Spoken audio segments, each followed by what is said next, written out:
Well, this is as live as it gets, folks. So I haven't even previewed or looked at it. I'll usually look it over one time and think about things we want to say, because you got to remember it's been a long time since we did these.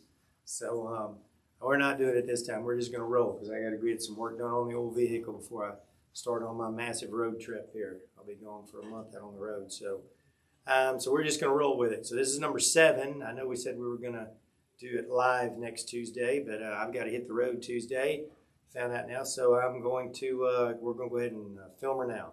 So we're going to finish up the 5S. So we're going to test the CTs now, part 3 of that 5S site, and we've done the first 2 episodes on.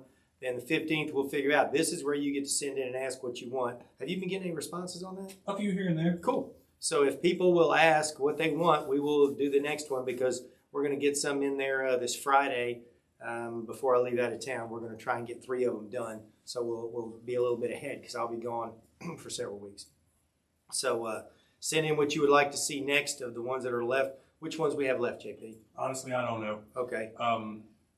Is there a way for them to see what's left? Yeah, I'll take care of that. Cool. So hear them see. No problem. So JP's, we'll add that to his mountainous pile that he's got to do. Because with all these shows and everything, because remember, JP doesn't just cover Powermetrix. JP also has the aviation side of the company, and they've ramped up. They've really blown up the number of shows they're going to now. So anyway, yeah, he's got a little bit on his plate, but he will put something so that you'll be able to pick and make a choice, and we'll go with what you guys decide. Quick recap, we're at the point now where we looked at it, we saw what we had. It's a 5S. It's a high sea leg. They actually are tapping off of one of the transformers there to the adjoining building. We're between 2 buildings, and they're providing some, they're firing up a 2S meter over on a house meter over on the next one for maybe some lighting and stuff they've got in there. And then we've got, but it is as we talked about before, it's that hot leg. So usually on the hot leg, they're using 208 for motors and for lighting and stuff like that. So we've definitely done that. We did a phantom load test. We did a customer load test. I think we got 98.7 on it, so we didn't really like the looks of that. So we're running a phantom load test now is what we're going to run. And the thing about it is, and that'll happen to you out in the field, if you want to get, you've got these options to help you. We're like forensics guys, okay? And I'll just tell you my attitude. When I show up at a site, and I heard this years ago and I liked it, the guy said, I show up thinking there's a problem here. You got to prove to me there's not. And so you go in there with that, and you're just looking for things. You're doing your pre-test checks. You're looking over primary versus secondary. You're looking at all these different things before you even start. Doing a good examination of the pole condition, the transformers up top, cans and how they're connected, good pole grounds, good earth ground. You're checking all that stuff. Then you look in and you start looking at what's going on electrically on the site. And maybe you can pick up stuff before you even get started that it starts pinging and you're going, wait a minute, I think I might have an issue here. And always corrosion and the test switches. It's our window into the circuit. And by the way, that's my little thing, and I haven't copyrighted that or anything yet. And it is. That test switch is the window into the circuit for us. But it also can be the source of a lot of problems, right? Especially if there's corrosion and stuff involved. Or sometimes you'll find out where screws have broken and fallen down. All these different things happen at that test switch. So that's very important to us, is first vetting it out, what's what on the test switch, but then also using it to our advantage and also making sure it's not part of the problem. But so you do all of those things. And in this case, we're going to test the CTs now. They're overhead, and we've got 2 currents, 3 voltages, and so we got 2 CTs up top that we're going to test, and so we're going to do all that. I mentioned on the last one about my mom. Appreciate it if anybody prayed, because you won't have seen this for a week. For my mom, she got hit by a car in the parking lot walking, so broken left arm and leg, and crazy with the healthcare these days. It's taken 2 weeks for her to get in to see the right doctor, so she's just at the house with a broken arm and leg. So it kind of stinks. But anyway, and I mentioned something out of Luke, and that's what I've been at church. We've been going through the book of Luke, and it's really interesting when you start actually letting the Bible read you, and it just amazes me. And I've been going through some stuff myself here lately with just how incredible what Jesus did for us is, but his attitude throughout all this, and the way that he just, think of what he could have done with all these people that are beating him, spitting on him, and doing the things to him. And instead, he just sat there and took it. And it's the part where right after Peter saw him, and you got to imagine the eyes of Jesus must have been incredible, because imagine just even when the demons saw him, they started yelling and shouting. So in this case, Peter had just remembered what he had said, and Jesus just looked at him, and he went away and wept bitterly. But remember, Jesus was praying for him, so he's not going to fail. He may stumble and fall, but Jesus is praying for him and telling him, once you reconcile with me, then you need to go to your brothers. And so it's all about love God, love others, and love self, right? So when we experience that love and really tie into it, and it's just so hard to grasp that kind of love. But when we do, then we should share it with others and then bolster others up. You've been through this horrible betrayal, and you've wept bitterly. You've realized what you've done, but then you've been reconciled with them and lifted back up. The first thing you do is you go tell others about it to help them, because we all stumble and fall. We all have problems. I'm messed up like a football bat, so I just know that helps me, so it helped me tremendously. So, and then it says, and the men who were holding Jesus in custody were mocking him and beating him, and they blindfolded him and were asking him, saying, "Prophesy, who is the one who hit you?" And they were saying many other things against him, blaspheming. Well, it's not the soldiers here; these are the religious leaders that are beating him and mocking him and blindfolding him, covering those eyes up, right? Jesus was truth. What am I saying? Jesus is truth. So Jesus is truth. So when you look in those eyes, you're seeing pure truth looking right back at you. And we don't want to see the truth. We never do that. Looking in the mirror is a tough thing. Every time I do it, it stings. But when I'm truly honest with myself, it helps me moving forward. But at the time, it's not fun. And so these cowards, they blindfold him, beat him, spit on him, and they're hollering at him, "Oh, well, see, who hit you then? Prophesy. You're saying you're a prophet." But we got to understand, you're saying, how can that happen? But over in Romans 5:10, it tells us, and we don't, at least I do, I got to remember this all the time. It says, "For if while we were enemies, we were reconciled to God through the death of his Son, much more having been reconciled, we shall be saved by his life." So our natural man is an enemy to God. I mean, that's what we're fighting all the time, right? They refer to it as the old man. Paul talks about the old man all the time. Our natural self is an enemy towards God, just like the world and Satan and everything else. So we fight that all the time. So these guys, that's what they were waiting for. A natural man, the enemy of man, is waiting for a chance to literally be able to beat him and smack him and spit on him. And they took the opportunity. So just so amazing, this ending of the story of his, which became the beginning of the story for all of us, didn't it? So I'm going to go ahead and pray right now, and then we'll get started on this so I can go get my car fixed. So let's roll. Father, how incredible to read and to tap into that kind of love and to share it with others, to be there for others, because that's what this is all about, Lord, is sharing that love with others and to come alongside them and be for them, because the world is going to beat us up every day. And it's really rolling right now with Ukraine and things that are going on right now. And there are Christians, people are saying on Facebook, there are Christians in underground that are singing hymns, and they are definitely going to experience persecution, because that goes straight against the way the Russians believe. So it's they are actually feeling what many of us never see, which is true persecution, Father. But they're going through that.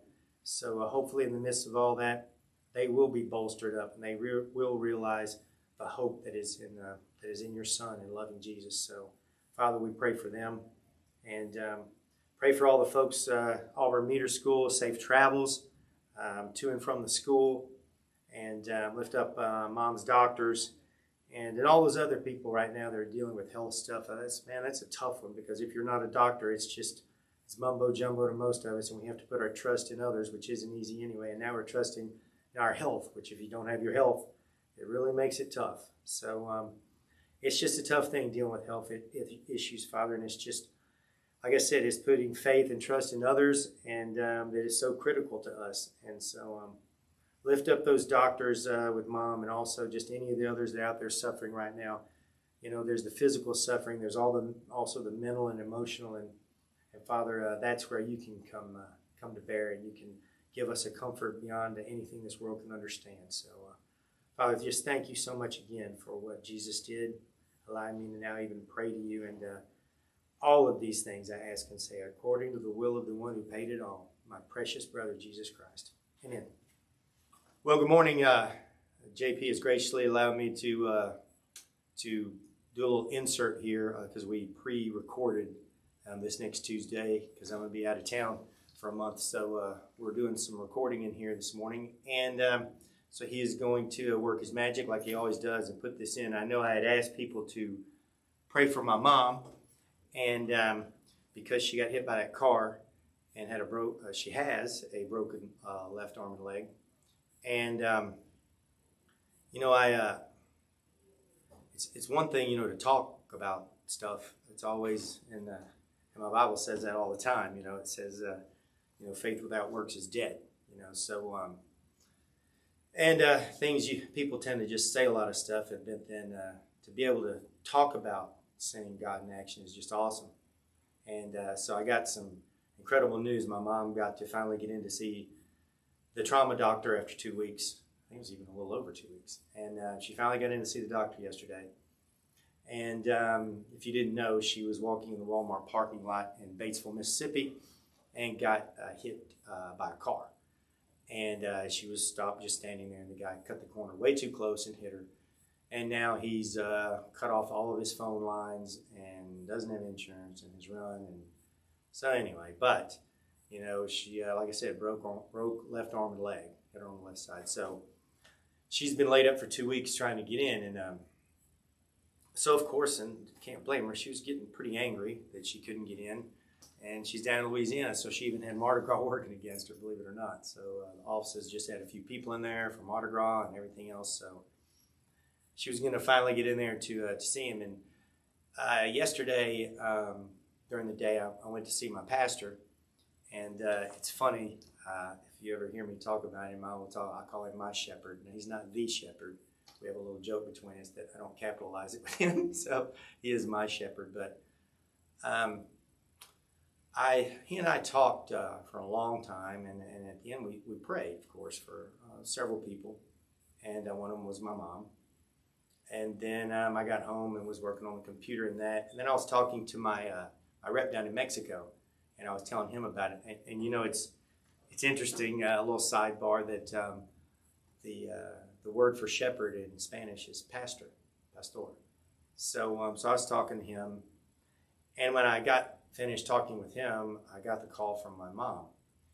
And it turns out that when the doctor, the trauma doctor she wanted to see, finally came in to see it, he, and I talked with her about it again this morning and got some even more details that just make the story even better, is he did a comparison between when it first happened, which she had gotten the x-rays in Mississippi, and then compared to the CT scan and x-rays yesterday. And after he looked at it, and she's just telling you what happened, he said that the healing it looked like everything was healing so well, she doesn't even have to have surgery. So, and the piece of bone that had come loose right there near the knee joint, where the bone gets bigger there at the joint, that had busted loose, he said it hasn't moved a bit, everything's in place, so she's going to go back in 4 weeks, and if everything looks good, then she just needs to make sure she doesn't, bump it or be careful with it, and in 6 weeks she should, be healed. Now, there's a lot of things, that go with this. And,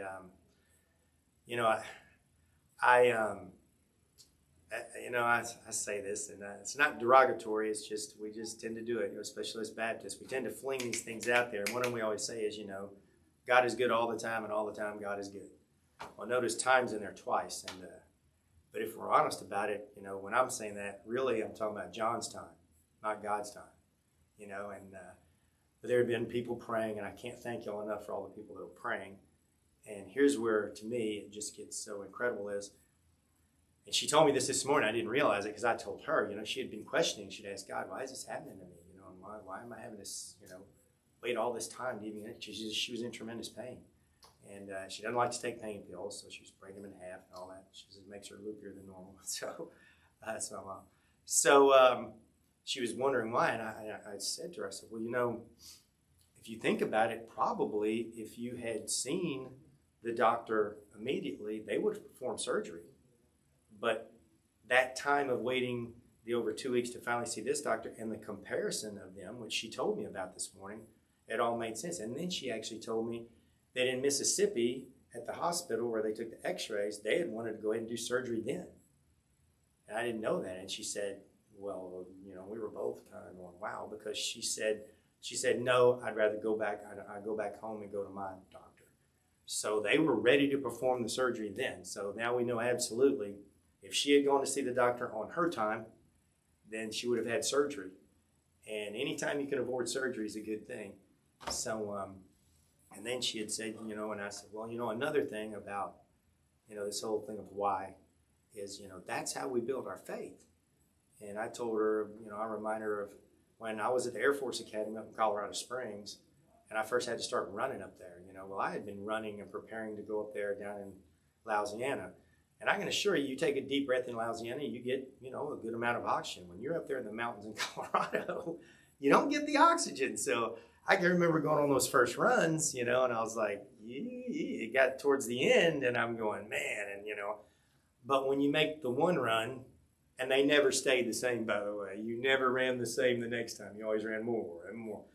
But that gave you the faith to run the next time. If you made it that far yesterday, then you can make it today. And that's what these trials, that we go through in life, and we all have them, and we're going to go through those trials. But that builds our faith because he got us through this one. And, with the people praying and it being on his time now, she's avoided surgery, which is huge.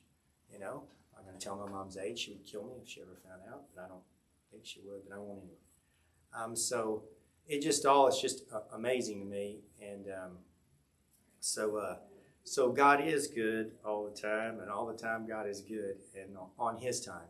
Because if we had done it when my mom or I wanted it, she would have had the surgery, and now it looks like she's not even going to have surgery. So thank you so much to everyone that prayed for my mom. I know there were a lot of people, and most of all, and thank you to my Savior who doing it on his time has helped my mom keep from having to have surgery. So and thanks JP for putting this in. So we'll stick this in before the Tuesday webinar, and because you'll see the one where I'm asking to pray. He always has better ideas than I do on all this stuff like this. So he said, why don't I show the other part and then show, hey, guess what happened? And so I love that. So thank y'all. God bless, and I appreciate all the prayers. All right, thanks. All right. So let's roll. We're going to go ahead and start it. Like I said, I'm seeing it for the first time here, so I may jump in or not. But if I do, JP will stop it for a minute and I'll blab a little bit. So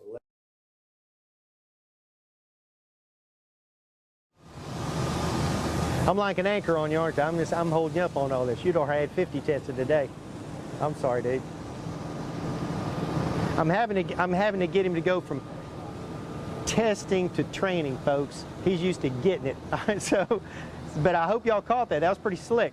We just talked about all this dadgum corrosion, and what did he do? He wiggled that dadgum easy hook, and then it ran no problem. You saw that? You got to watch those little things, man, when these guys get rolling.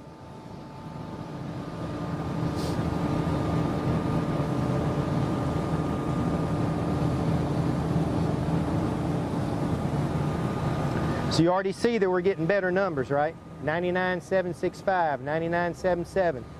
So right now, we're still not done yet. Right now, it's appearing that the meter looks cool, right? The meter's looking good.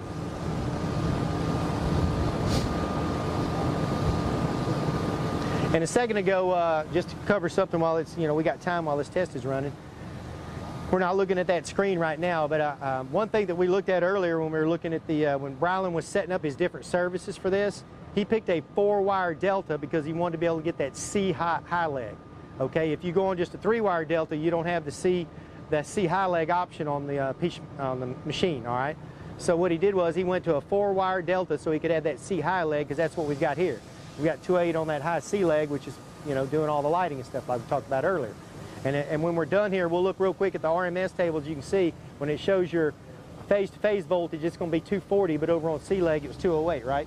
So we got 240 phase-to-phase. We got 208 over on that high C-leg, okay, for their lights. And then we looked up there earlier when we were doing the inspection, and Brylan inspected the pole, and that one pot up there we got is for that C-leg, okay? So far, we haven't done the light load yet, but so far you got 99.7, 99.7, There it is, 99.7. So what would you say, Brylan? I'd say meter's good. Meter's good. It's just behind that wall right it's there. behind that wall. Stepping it down, That's right. throwing it off. That's right. And this is where I think it's really good that you would have both tests to show a customer. You could say, look, when I tested just my meter, you know, my meter looks okay. But when we actually ran it with everything connected and what you've got going on behind the wall, it's a little bit worse. Here's where I don't know this is all on the utility company on how they handle something like that. I mean, there's a difference between 99.7 and 98.7. So it's 1%. So that's up to you how you want to handle that. But obviously we can see that there's something going on behind there.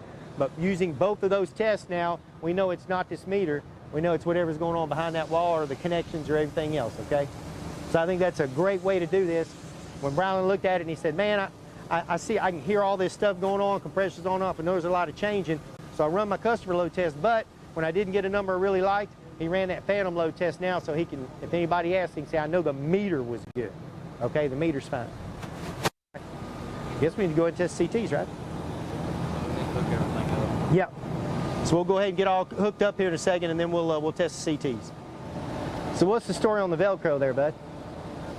Just keep it, pulling the wire out here. Say it gets hung on something up there when you get to the CTs. Just keep it from pulling out. You can tell right there. It's a little, you'd have to jerk on it pretty good to be able to pull all the way down. That's right. We get a lot of people that, not a lot, but we get people that have issues with that right there. I mean, it's fiber optic. So any kind of strain relief you can give it, if it's got one of the little loops on it, I would loop it around that wing nut right there. Don't try and loop it up through here. If you've got one of the ones that's got the little piece of plastic loop, I would loop it around my wing nut. It's a lot easier to get on and off than trying to thread it through there, just as long as you get some kind of strain relief. It's similar to, remember, I show you all about putting the tape on the flexes to get the strain relief on it. It's kind of the same way here, and the fiber is even more delicate than that wire on those flexes, so it's a good idea to have some sort of strain relief on there. Okay. This is a perfect teaching site because it's very complicated. There's a lot of stuff going on here.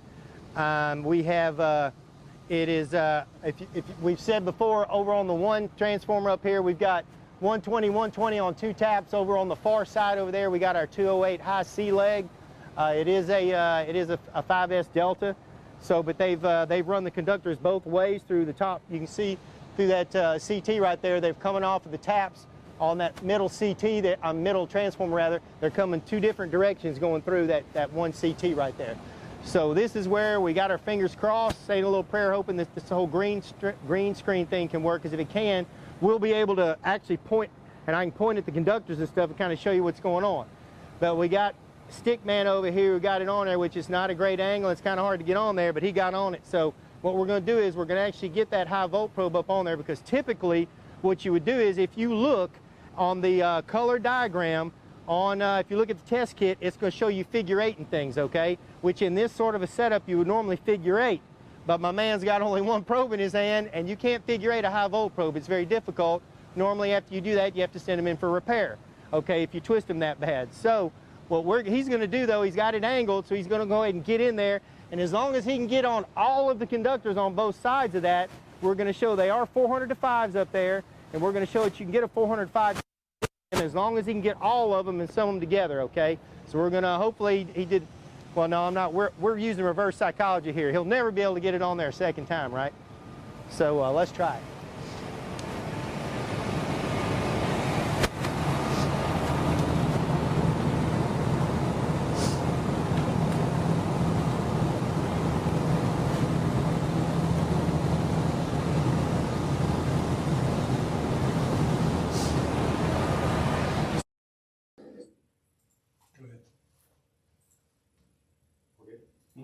Okay, so you can see here what we were talking about. You've got the conductors are coming through that CT from both sides up here.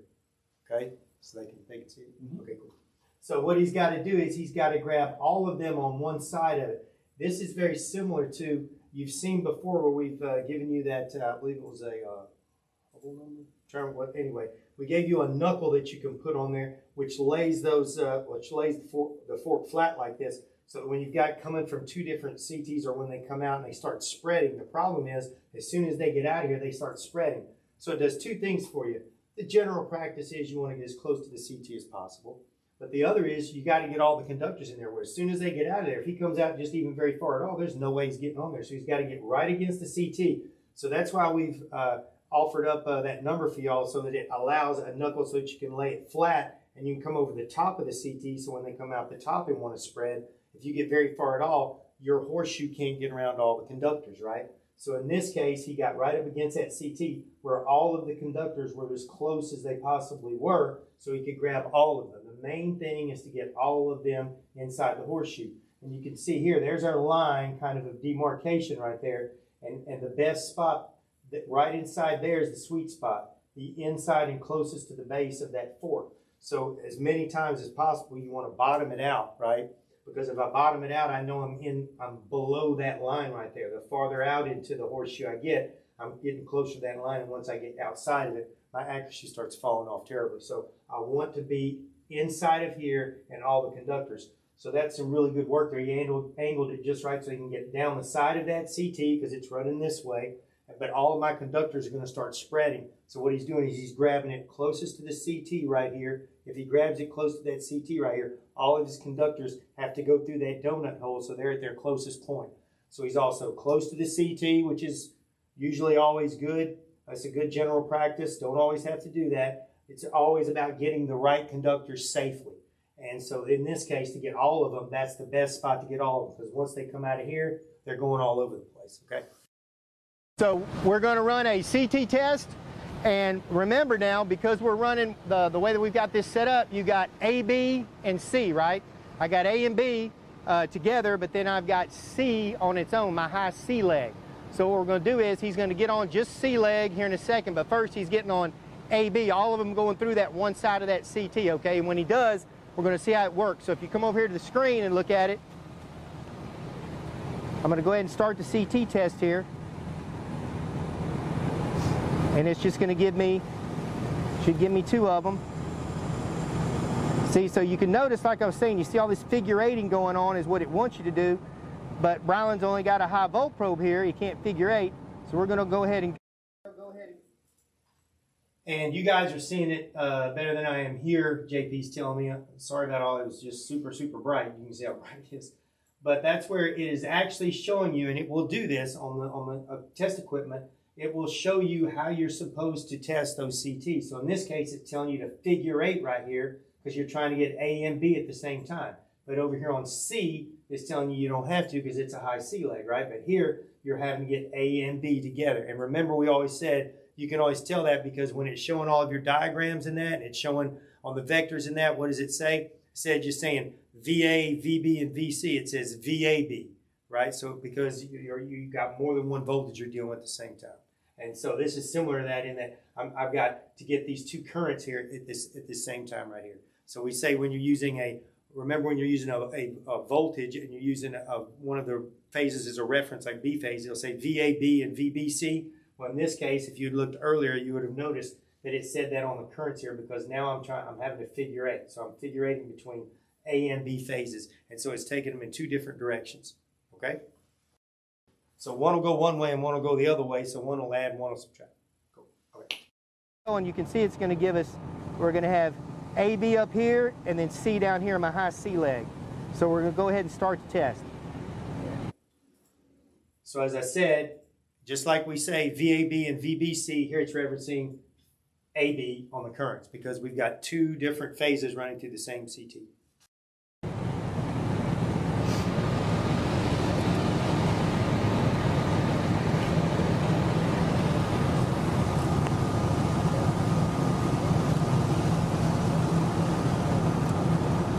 So we see we get a pass here. It is showing a 400 to 5 CT. You can see that we're looking good on our on the ratio. We don't have any phase angle error, so we were able to test AB correctly. So now we're going to go to C leg. So we're going to go to our high C leg now.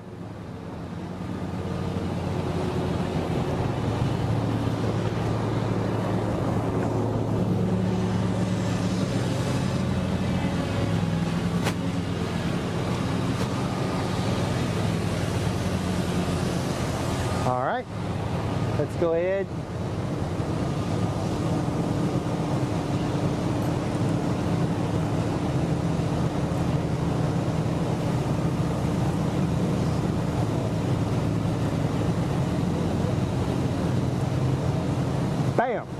So we also got that high sea leg. We see our ratio came out fine here.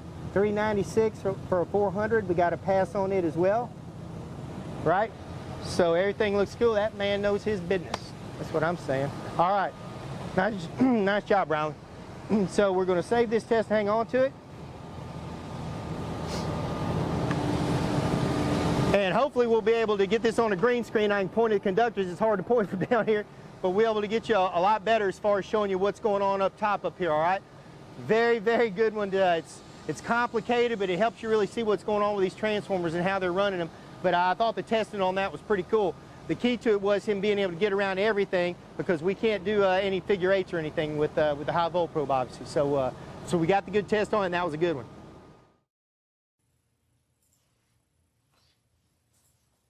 I'm awful ambitious here. This is with his green screen stuff. Simple solutions. Simple solutions. We'll do a green screen. Anyway, but yeah, this was a really good one because it does get complicated up there, and that's why you look things over when you first get there, and when you have different phases coming off of the transformers and they're running through the same CT, then that can mess with you a little bit. So he did a great job on that with the stick work. And the key to it is getting all of the conductors that you need to test in there, and when it shows you the color diagram on there, it'll give you, like I said, figure eights. It'll tell you which if you're trying to figure eight. So if you're in a pad mount, then you would use flexes, and you would figure eight it with the flexes. And you guys know what I mean by the figure eight. So when you twist it, and you actually can I see? Okay, yeah. So when you twist it, what happens then is, if you think about it. I don't see any flexes in here. That's what I'm looking for too. Oh, wait. Hold on, man. Is that one of those? Oh, well. So I can just take any other one, I guess. Yeah. Just take any other one. There you go. Perfect. Okay. We are nothing if not prepared. Exactly. We may not be prepared, but we can make it work. So what happens is when you do a figure eight, right? If I do a figure eight like this now and I've got a flex, remember the arrows. So what happens now when you've done that, the arrow's going one way for the top and the opposite for the bottom. So when you run the conductors through there, that allows you to make the magic happen, because by forming that flex, in other words, this flex right now is going in one direction, right? But when I do that, now top and bottom, I've got the arrow going in two different directions. So when I have my conductors running through here, I can sum and add. So in other words, if I was using B as a reference phase, C would be down here, A would be up here, and I would have B in the middle. I would go around B here for BC, and then I would go at the top AB, but the two B's would cancel out, and I would just read A and C. So you can do that in pad mounts using the figure eight on the flexes. But in this case, since I've got a horseshoe, or I've got the high volt probe, that I'm having to get up there with, I can't do that. So I got to grab them all and let the machine do the work, because of the service that you enter in there, and it sees what's going on. So this was a great one for that test. Looking forward to seeing everybody at Auburn Meter School, and please come by and get some one-on-one or 10-on-1, whatever you want to do. Any kind of, get a group or just a couple of guys, whatever you want to do, and just come in there and we'll give you some training on the bench, and you can. We'll throw some air scenarios at you, and you can bring your equipment in if you want to and hook it up on there. Like I said, it's universal. I work with anybody's equipment, so just bring it in there, and we'll get some more training, but they're privately at the school. So looking forward to seeing you guys. Everybody, please travel safe. God bless, and thanks a lot.